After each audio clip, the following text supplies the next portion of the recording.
Hello and welcome to Benue Television News at 9. My name is Mercy Upa. The headline: Benue to pay 70,000 naira minimum wage. NBTE to stop physical accreditation of institutions in August. One dies to survive in Anambra road accident on the foreign scene. Russia claims it intercepted U.S. fighter jets over the Arctic. The Benue State Governor, Reverend Hyacinth Elia, has said his administration will pay the 70,000 naira minimum wage to state workers. Governor Elia made this known in an interview at Government House, Makudi, shortly after inaugurating governing councils for the state-owned and tertiary institutions. The governor said he is focused and has equally put in place measures to make things function, saying that his administration has blocked all the leakages.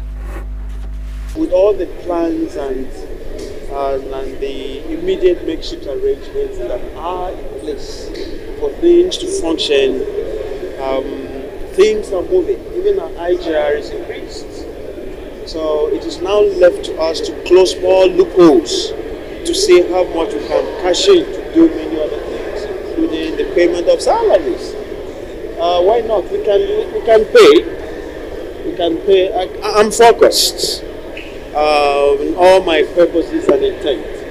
So what is agreed by the federal government definitely is what we, the subnationals, can also just cue in to do. Without the workforce, then we wouldn't have any centeredness of any government. So we need to push in our civil servants, our workforce in a way approved by the federal government and all the labor organizations, synonymously, so that the system works. With all the plans. Recall that President Bola Tinubu recently approved 70,000 naira as the new minimum wage for Nigerian workers. The Ministry of Works, Housing and Urban Development has expressed concern over the growing number of unauthorized projects under construction in constituencies and communities in the states. The ministry states that such projects are being undertaken without adequate oversight and approval, resulting in poor execution, substandard materials and workmanship. A press statement issued to that effect and signed by the Commissioner for Works, Housing and Urban Development, Imojimi Tisa, states that the ministry underscores the critical importance of collaborating with developers or sponsors to ensure the successful execution of engineering projects across Benue State. The statement says that this collaboration is essential for delivering safe and beneficial structures that will enhance the lives of Benue residents. According to TISA, engineering projects ranging from roads, bridges, housing development and urban planning initiatives significantly impact the future landscape of Benue State and to achieve outcomes that prioritize safety, sustainability, economic functionality. Developers or sponsors are strongly encouraged to engage with the Benue State Ministry of Works, Housing and Urban Development from the project inception stage to the execution. It adds that the ministry, as part of its mandate, provides crucial oversight, engineering specifications, guidance, and a regulatory framework to assist developers or sponsors to navigate local building codes, engineering specifications, environmental considerations, and community needs, thereby enhancing safety measures and mitigating potential risks to both infrastructure and public safety. Subsequently, the ministry has placed a ban on all unauthorized projects ongoing in the state and advises all sponsors, communities, and individuals involved to report to its headquarters immediately with the details of their project on or before 31st of July 2024 to document the activities as failure to comply will attract serious sanctions. The federal government said in a bid to empower youths for self-employment and promote technical and entrepreneurship skills, it will train over 500,000 youths across the country on robotics and artificial intelligence (AI). The Senior Special Assistant SSA to the President on Technical, Vocational and Entrepreneurship Education, Abiola Arugundare, disclosed this in Abuja while distributing laptops and online course licenses to 50 students of Government Science and Technical College, Area 3, Garki, Abuja. She noted that the initiative, which is with the approval of the National Board for Technical Education (NBTE), and in concert with the private sector is to upscale the skill of the nation's workforce from the current level of 15% to 50% as part of the mandate of her office by the President. The presidential aide said the distribution of the laptops and online courses essentially in robotics and artificial intelligence was the pilot scheme under the initiative, adding that plans were afoot to extend the program to all the parts of the country. Under the scheme, Arugundidi said the students are expected to learn the basic skills of artificial intelligence and robotics online for 6 months. Still to come on Benue television news at 9, a fatal motor accident has claimed 1 life and left 2 others unhurt. We'll bring you details of this report and more after the break. Stay with us.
A fatal motor accident has claimed 1 life and left 2 others unhurt opposite the Federal Road Safety Corps (FRSC) command in Intigi along the Akwa-Onitsha Expressway in Anambra State. The crash, which occurred around 9:30 a.m. on Sunday, involved a Toyota Camry with registration number ABJ125JV and a Ford Explorer with registration number ZBL626RL. An eyewitness report said that the Camry driver lost control and collided with the Ford Explorer after crossing into its lane on the single carriageway. He said 1 male adult lost his life, while 2 other male adults were rescued uninjured. FRSC rescue team from RS5.3 Intigi rushed the victim to Chira Hospital, where he was confirmed dead by the doctor, and his corpse was deposited at New Jerusalem Mortuary in Intigi. The team also managed traffic and assured obstruction caused by the crash was cleared. The National Board for Technical Education has fully transitioned to a digital platform for all quality assurance processes, aligning with the federal government's digital-driven policies and the demands of the fourth industrial revolution.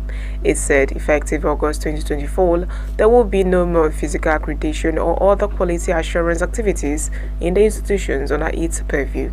The NBTE is a board of education that supervises, regulates and oversees educational programs offered by technical institutions at secondary, polytechnic and monotechnic levels through an accreditation process in Nigeria.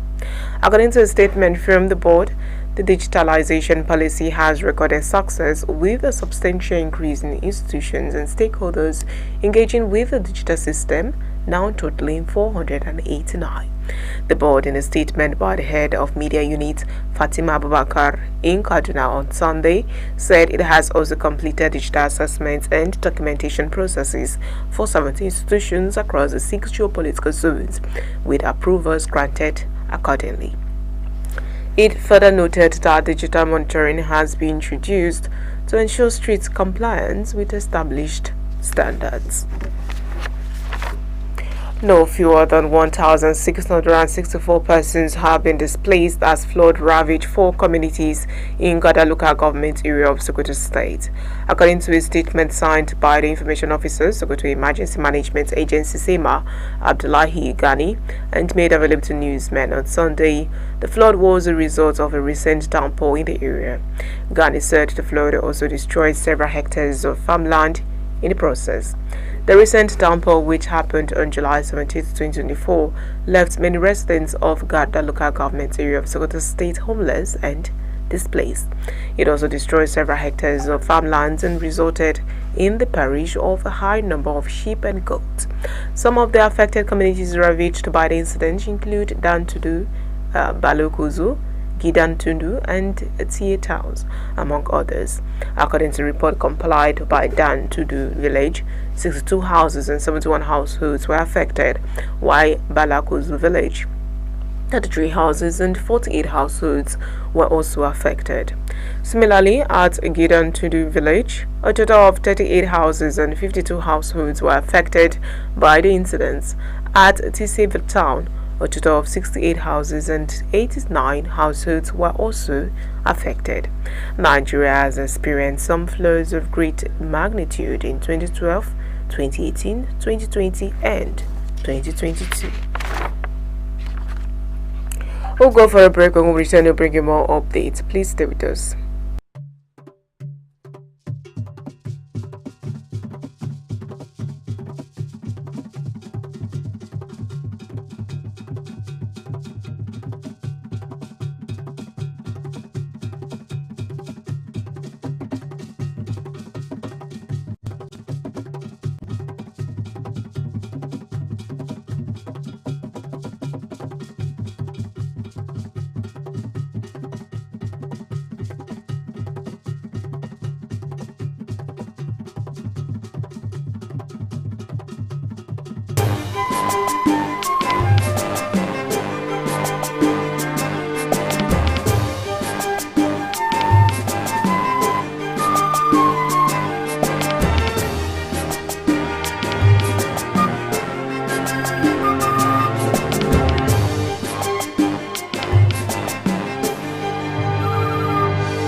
Welcome back from that break. You're still watching Benue Television News at 9.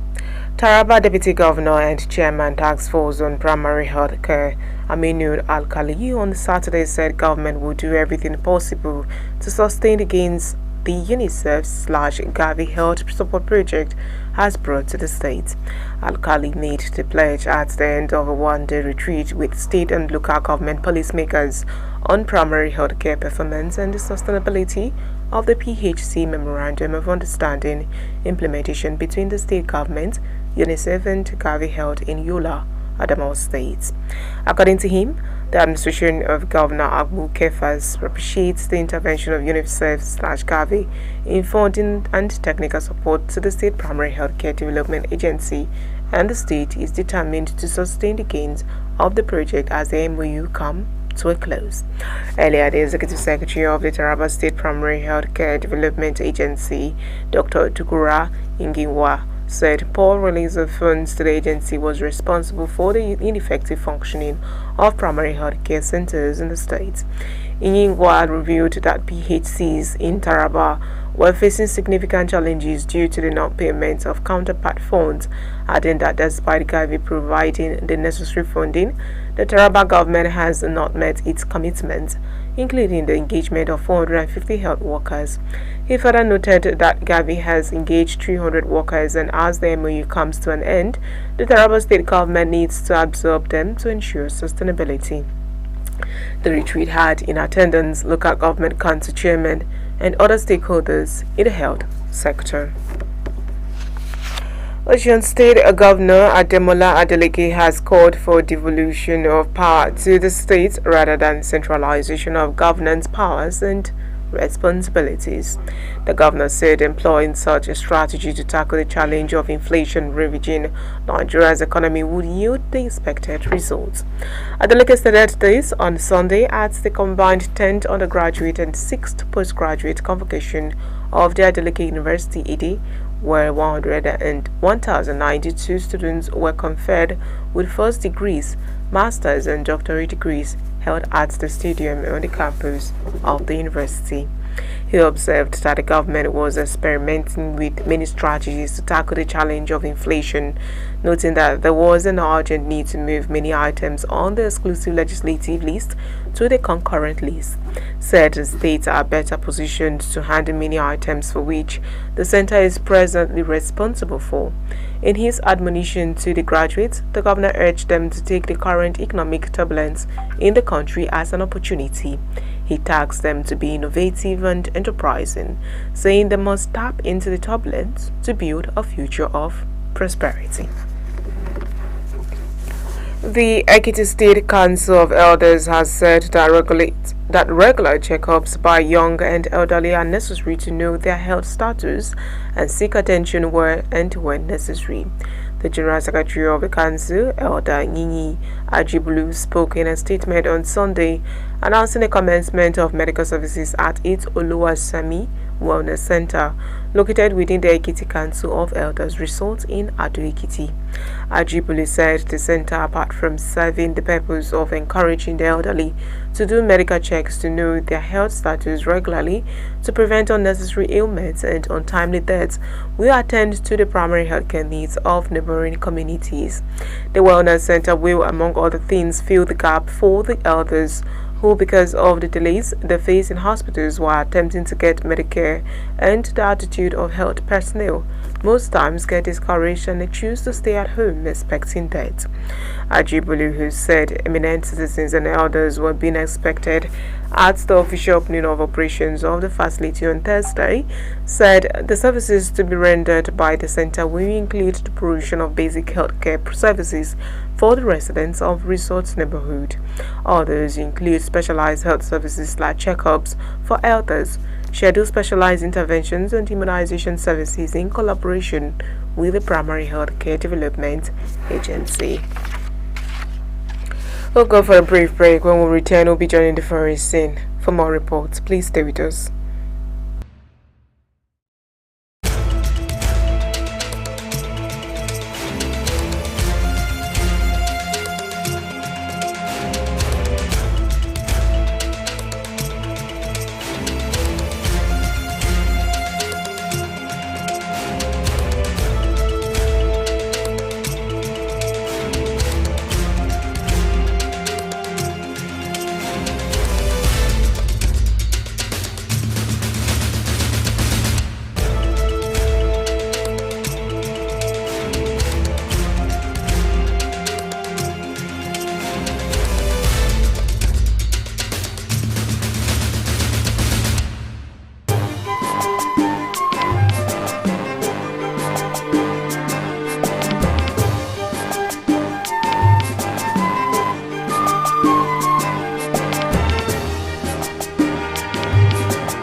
Welcome back from that break. You're still watching Benue Television News and 9. And at the foreign scene, for 3 days, Hassan Habib, a private university student, was on the streets of Bangladesh capital Dhaka protesting against what he believes was a violent assault by police and ruling party supporters against common people like him. The student protests seeking reform of the government's job quota system have moved into nationwide violent unrest, with demands for holding the government accountable for the loss of lives over the past week. On Sunday, the Supreme Court scrapped most of the quotas, saying that 93% of government jobs will now be based on merit. But student leaders have pledged to carry on with the protest, demanding the release of jailed protesters and resignation of officials, including Home Minister Azabdussamad Khan, who they say are responsible for the violence that left at least 131 people dead. More than 70% of the deaths have been reported from Dhaka, where streets are strewn with the remnants of thousands of rounds of tear gas shells, sound grenades, shotgun pellets, rubber bullets, and brick chunks. Aside from 2 policemen and 2 ruling party supporters, all of the deceased are either students or ordinary people. As violence escalated, the government imposed a curfew from Friday at midnight for an indefinite period, with intermittent gaps of 2 hours so that people could stock up on essentials. Russia says its warplanes have prevented 2 bomber aircraft belonging to the United States from crossing its border over the Bering Sea in the Arctic. According to Russia's defense ministry, the crew of the Russian fighters identified the area targets as a pair of U.S. Air Force B-52H strategic bombers. The ministry said the Russian military scrambled MiG-29 and MiG-31 fighter jets, which identified the U.S. planes as Question 52 strategic bombers. The Russian warplanes carried out the flight in compliance with international rules on the use of airspace over neutral waters, it added. Pentagon, however, did not immediately respond to Russia's claims. Russia has reported similar incidents before when its planes have confronted military aircraft from NATO countries flying close to its border at a time of acute tension over the war in Ukraine. And that's all of our package this morning. But before we go, here's a recap of the main stories. Benue to pay 70,000 naira minimum wage. NBTE to stop physical accreditation of institutions in August. 1 dies to survive in Anambra road accident. Another foreign scene we told you, Russia claims it intercepted U.S. fighter jets over the Arctic. My name is Mercy Upa. Thank you for watching. Bye for now.